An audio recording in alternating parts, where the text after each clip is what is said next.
والصلاة والسلام على سيد الأنبياء والمرسلين وعلى آله وصحبه أجمعين ومن تبعهم بإحسان إلى يوم الدين من أئمة الفقهاء والمحدثين.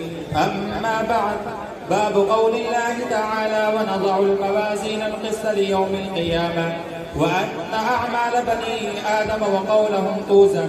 وقال مجاهد: القساس والعدل بالرومية، ويقال القسط مصدر المقسط وهو العادل، وأما القاسط وهو الجائر.